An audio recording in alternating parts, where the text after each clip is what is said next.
Béni soit le Dieu des cieux pour sa grâce et ses bienfaits à notre égard. Eh bien, nous allons parler de la préexistence de Jésus. La préexistence de Jésus. Et si le temps nous le permet, nous parlerons aussi de son immortalité. Son immortalité et enfin de sa gloire. La gloire, l'immortalité et la préexistence de Jésus-Christ. Parlant de sa préexistence, nous lisons d'abord dans Jean, au chapitre 8, le verset 57 jusqu'au verset 58. Les Juifs lui dirent, « Tu n'as pas encore 50 ans et tu as vu Abraham ?» Jésus leur dit, « En vérité, je vous le dis, avant qu'Abraham fût, je suis. » En vérité, je vous le dis, avant qu'Abraham fût, je suis. Alors, dans cette discussion avec les Juifs, qui ne voulaient pas l'accepter comme étant le Christ, le Messie, Jésus-Christ fait des déclarations qui dépassent l'entendement humain. Comme les Juifs eux-mêmes le disent, Jésus n'avait même pas encore 40 ans. Alors qu'il n'avait pas 50 ans, eh bien, Jésus déclare en vérité, avant qu'Abraham fût, je suis. Or, Abraham est le premier des croyants que Dieu a appelés, et cela autour de 4000 ans en arrière, par rapport à aujourd'hui, mais 2000 ans approximativement avant Jésus-Christ. Donc, Jésus, il fait une déclaration dans laquelle il explique que lui-même, il existe avant son ancêtre qui est Abraham.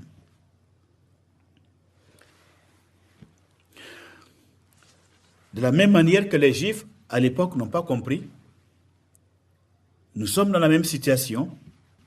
Plusieurs qui lisent les Saintes Écritures ne peuvent pénétrer le mystère selon lequel Jésus, qui est né il y a 2000 ans environ, existait avant Abraham, qui est né il y a 4000 ans en arrière.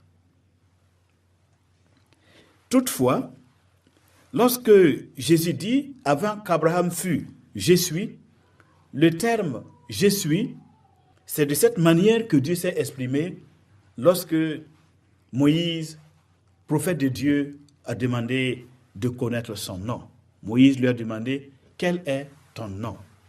Lorsqu'il a reçu la mission d'aller en Égypte pour sauver les enfants d'Israël. Dieu lui a dit « Dis-leur que je m'appelle Je suis. » Et ici, le Seigneur Jésus, il fait référence au nom que Dieu a donné à Moïse, le nom par lequel Dieu s'est présenté à Moïse, et le nom par lequel il s'est fait connaître aux enfants d'Israël. Celui qui s'appelle Je suis, l'Éternel, celui qui n'a pas de commencement, celui qui n'a pas de fin, celui qui existe de toute éternité dans l'éternel présent. Je suis. Donc Jésus, de par les Saintes Écritures, on voit bien qu'il existe avant ses ancêtres. Aucun prophète n'existe ou n'a existé avant ses ancêtres. Aucun prophète n'a pu dire « j'ai existé avant le plus ancien de mes ancêtres qui a vécu 2000 ans avant moi ». Or, Jésus, en tant que le Christ, parce qu'il a une existence éternelle, parce qu'il est éternel, il existe de toute éternité, il pouvait affirmer qu'avant de devenir un être humain, et de se présenter physiquement dans la chair devant les Juifs, puisqu'il a une existence éternelle, il a bel et bien existé dans l'éternité passée,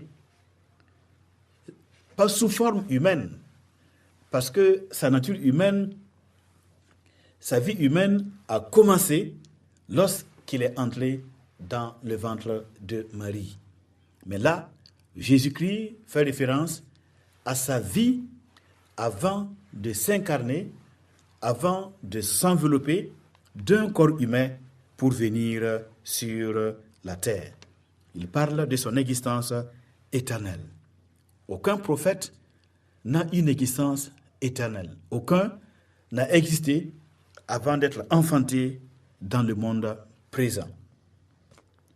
Dans Jean, au chapitre 6, le verset 38, Jésus-Christ dit « Je suis descendu du ciel pour faire non ma volonté, mais la volonté de celui qui m'a envoyé. Je suis descendu du ciel. » Aucun des prophètes, les vrais, les authentiques, dont la Bible fait mention, de la Genèse jusqu'au dernier, qui est le prophète Jean-Baptiste, aucun d'eux n'a pu dire ou n'a dit ou n'a osé dire « Je suis descendu du ciel ». Tous sont nés par génération, par conception naturelle, par le désir d'un homme et d'une femme qui se sont unis. Mais lui, Jésus, littéralement, n'a pas été conçu par la volonté de l'homme, mais il est la parole de Dieu qui était auprès de Dieu dans le ciel et qui est venu se loger littéralement dans le ventre de Marie. Il est descendu du ciel parce qu'il était dans le ciel, et dans le ciel, il était dans le sein du Père. Le Père était en lui et il était dans le Père. J'avoue que c'est un mystère difficile à comprendre, mais il correspond à la réalité des choses. C'est la vérité. Les mystères peuvent être compris si nous sommes humbles et que nous acceptons de demander la révélation à celui qui a la clé, qui est le Seigneur, l'Éternel, l'auteur des Saintes Écritures. Alors dans 1 Pierre au chapitre 1, le verset 10 au verset 11, 1 Pierre, chapitre 1, le verset 10 et le verset 11, la Bible dit « Les prophètes qui ont prophétisé, touchant la grâce qui vous était réservée, ont fait de ce salut, c'est-à-dire le salut en Jésus-Christ, le pardon des péchés en Jésus-Christ.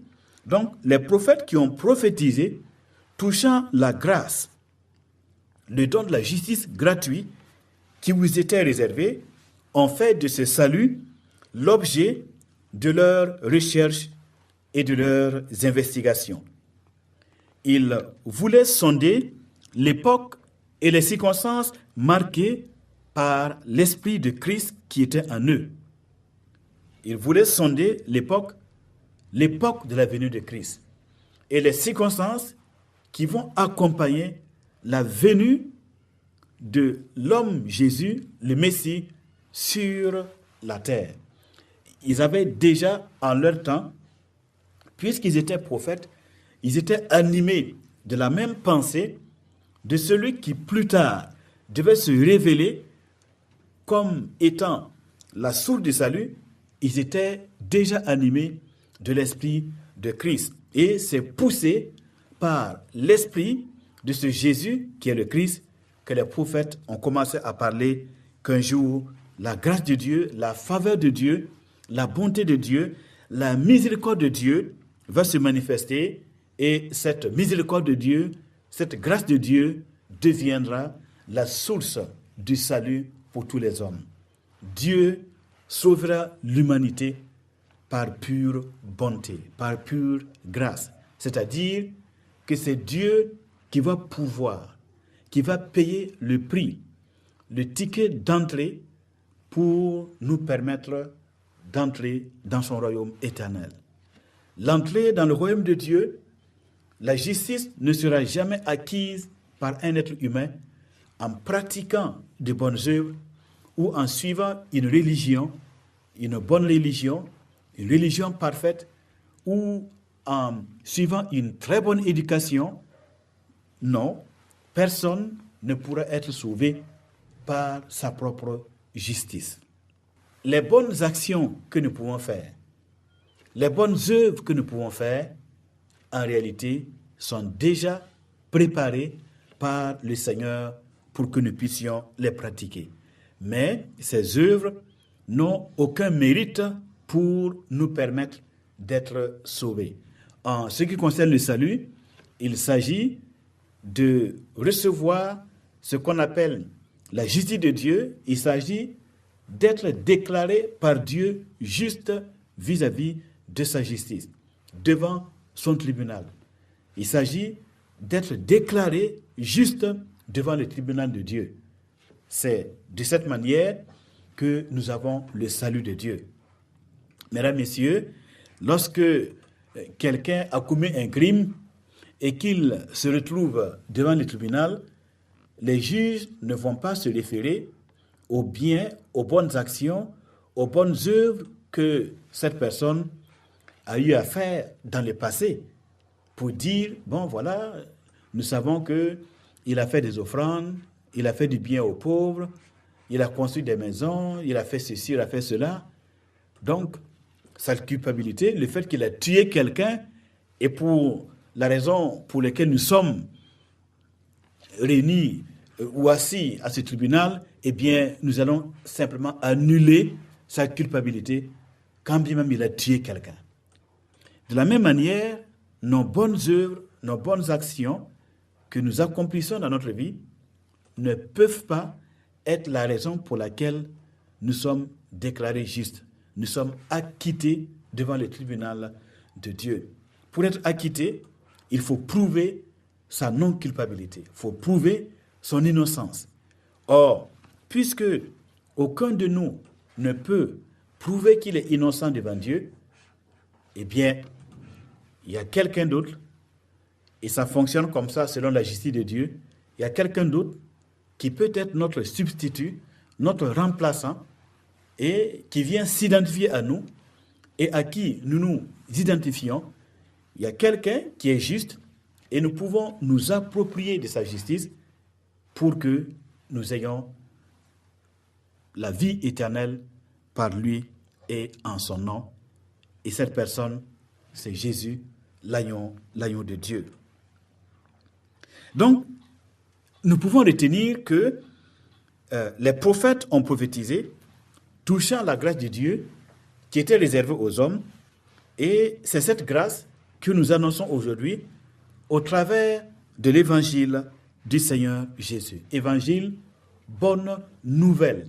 La bonne nouvelle du pardon des péchés pour tous les hommes, quelle que soit leur faute, quel que soit le degré de leur culpabilité. Pourquoi? Parce que Dieu a déjà appliqué la peine maximale que méritent nos péchés, nos idolâtries criminelles, nos mensonges, nos adultères. Dieu a déjà appliqué la peine maximale à quelqu'un d'autre afin de pouvoir nous pardonner. Mais il n'était pas possible qu'il efface les péchés des hommes et qu'il nous permette d'entrer dans le ciel sans avoir auparavant puni les péchés avec la plus grande rigueur. Dieu ne sait pas ce que c'est que l'impunité. Il punit toujours. Et déjà, dans l'Ancienne Alliance, Dieu avait enseigné les hommes à comprendre et à connaître que tout péché, toute violation des exigences de la loi de Dieu entraînait automatiquement la mort de quelqu'un. La mort était la sanction inévitable pour tout péché, toute transgression de la loi de Dieu. De la même manière, nous comprenons que chaque fois que nous mentons, chaque fois que nous volons, chaque fois que nous convoitons, tout péché que nous commettons, eh bien, entraîne automatiquement la réaction de la justice de Dieu et nous devrions être mis à mort. Mais à cause de la patience de Dieu, voyez, à cause de la patience de Dieu, il a réservé un jour où il va exécuter son jugement sur nos actions secrètes, nos pensées secrètes, nos comportements et tout ce qui en nous a violé sa loi à un certain moment de notre vie.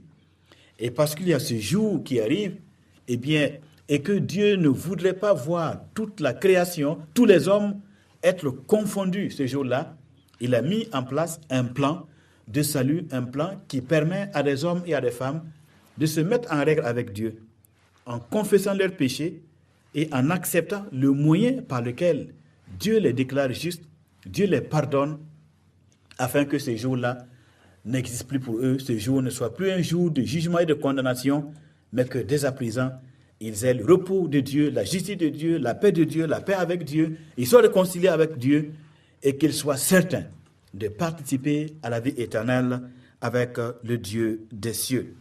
Donc, les prophètes ont tous été marqués par l'Esprit de Christ. Et un vrai prophète, selon la parole de Dieu, les Saintes Écritures, c'est celui qui annonce des enseignements, des révélations qui se trouvent soit dans la loi de Moïse, en conformité avec la loi de Moïse, le contenu de la loi de Moïse, l'esprit de la loi de Moïse, ou bien c'est un prophète, c'est un homme, une femme qui annonce des choses qui sont conformes à l'enseignement des psaumes de la Bible. Les psaumes qui sont des prières chantées, les prières du peuple de Dieu chantées, ou des poèmes qui sont chantés.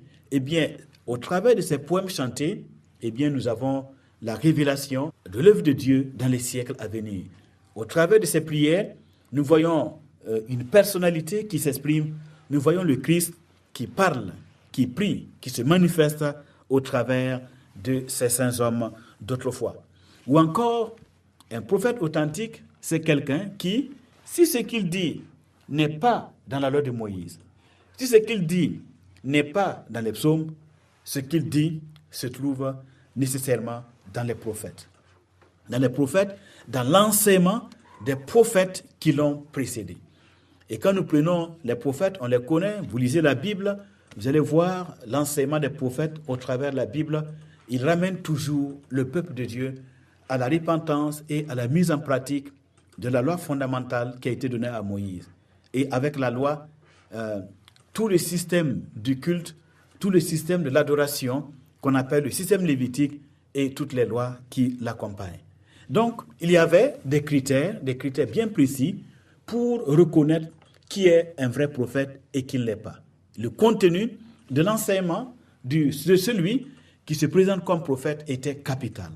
Il fallait sonder les Écritures pour voir si ce que ce prophète enseigne est soit conforme à la loi de Moïse, soit conforme à ce qui est enseigné dans les psaumes, ou soit conforme à ce qui est enseigné dans les prophètes. Dans le livre de l'Apocalypse, au chapitre 19, le verset 10, nous lisons ceci. « Et je tombais à ses pieds pour l'adorer. Mais il me dit, « Garde-toi de le faire. Je suis ton compagnon de service et celui de tes frères qui ont le témoignage de Jésus. Adore Dieu, car le témoignage de Jésus est l'esprit de la prophétie. » Le témoignage de Jésus est l'esprit de la prophétie. Les Écritures sont esprit et vie. Il y a un esprit qui parle dans la Bible, Saintes Écritures. Il y a un esprit qui est dedans et qui parle. Lorsque cet esprit voit que vous avez ouvert la Bible pour lire, afin d'ouvrir votre cœur pour recevoir la vérité, cet esprit, l'esprit de la Bible, se met à vous parler. Et cet esprit est celui-là même qui anime et qui a animé tous les vrais prophètes de Dieu. Donc, par conséquent, on peut comprendre que celui qui a envoyé son Fils et qu'il a choisi comme étant le Christ, celui qui a oint, on peut donc comprendre, mesdames, messieurs, que l'esprit qui parle dans les Saintes Écritures, eh bien, il va être le même pour tous les prophètes depuis le commencement jusqu'à la fin. Il va annoncer le même message. Il va dire la même chose. Maintenant, peut-être de plusieurs manières, en tenant compte de la capacité des hommes à chaque époque, à chaque génération, de recevoir et de comprendre la vérité. Mais le message est le même. Et quel est ce message? Eh bien, tout prophète, quel que soit le temps où il a vécu et quelle que soit la manière dont il a parlé, sa pensée était de converger vers la révélation suprême de Dieu en Jésus-Christ. Eh bien, donc, tout prophète a eu sa part de révélation de la personne de Jésus. Après avoir parlé de la préexistence de Jésus, permettez-moi maintenant de parler de son immortalité. Alors, Jésus est vivant pour toujours. Quelle assurance avons-nous de cette vérité? Eh bien, cette vérité est révélée dans Apocalypse chapitre 1, le verset 17 et le verset 18. Il est écrit, « Quand je le vis, je tombais à ses pieds comme mort. » Jean a vu Jésus-Christ dans une vision. Et il est tombé à ses pieds comme mort. Comme quoi, il ne pouvait pas supporter le poids de la gloire du Seigneur Jésus qui était devant lui. Il posa sur moi sa main droite en disant, « Ne crains point, je suis le premier et le dernier, et le vivant. J'étais mort, et voici, je suis vivant au siècle des siècles. Je tiens les clés de la mort et du séjour des morts. » Ici, dans cette révélation qu'il se donne de lui-même, il dit clairement, « Je suis le premier et le dernier, l'alpha et l'oméga. » Il commence par souligner son éternité. Ensuite, il nous dit, il est le vivant. Le vivant, à chaque instant présent, il est vivant. J'étais mort, et voici, je suis vivant au siècle des siècles. Le Christ Jésus est donc vivant, il est immortel. Pour des siècles et des siècles, Christ Jésus est vivant. Et encore mieux, il tient les clés de la mort et du séjour des morts. Il a vaincu la mort. Il a le contrôle, l'autorité sur la mort. Or, mesdames, messieurs, la mort est le lieu vers lequel la mort envoie les hommes, le séjour des morts. Eh bien, la mort est domptée par Jésus. Voyez, lorsque la parole de Dieu nous dit que le Christ a été crucifié, qu'il a été enseveli, il a été mis dans le tombeau, ce n'est pas pour nous présenter un Christ qui est dans la défaite.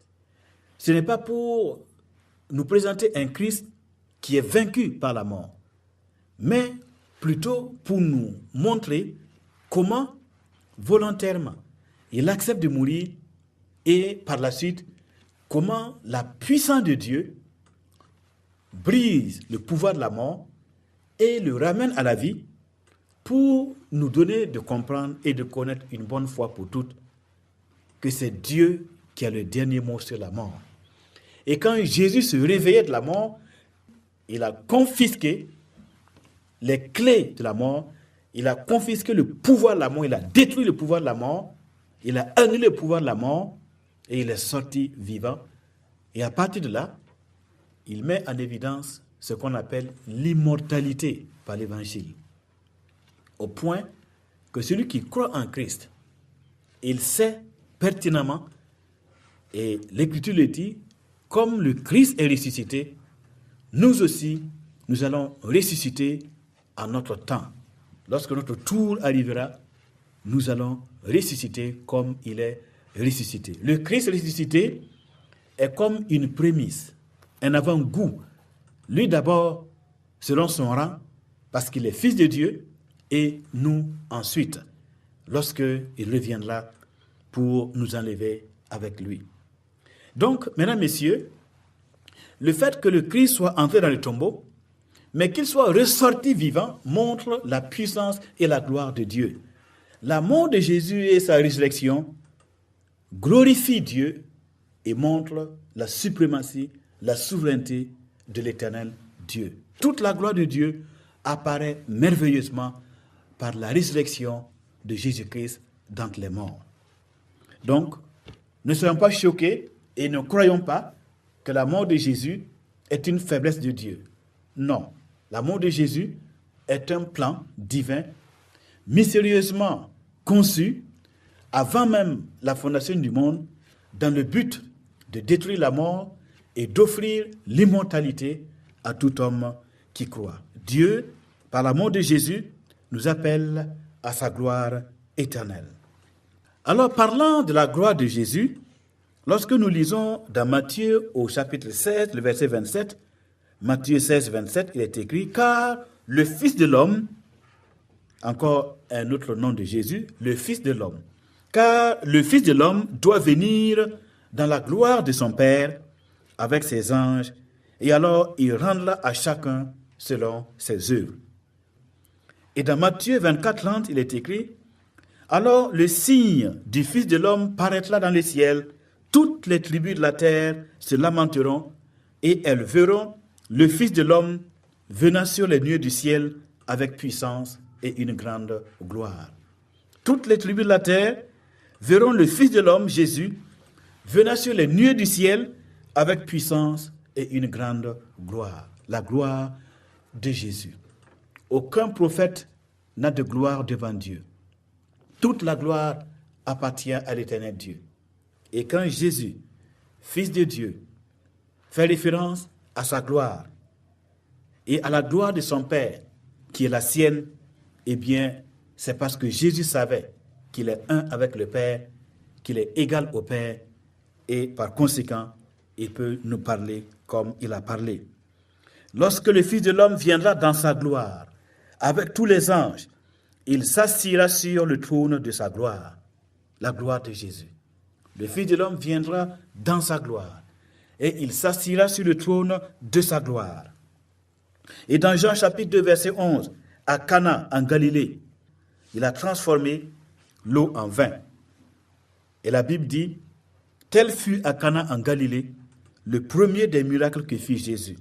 Il manifesta sa gloire et ses disciples crurent en lui. La gloire de Jésus comme la gloire de Dieu, son Père. Mesdames, Messieurs, Jésus est-il un prophète comme les autres? Au regard de ce que la Bible dit de lui, aucun prophète ne peut se comparer à lui. Il est plus que prophète, il est celui qui a envoyé les prophètes. Que Dieu nous bénisse et que Dieu nous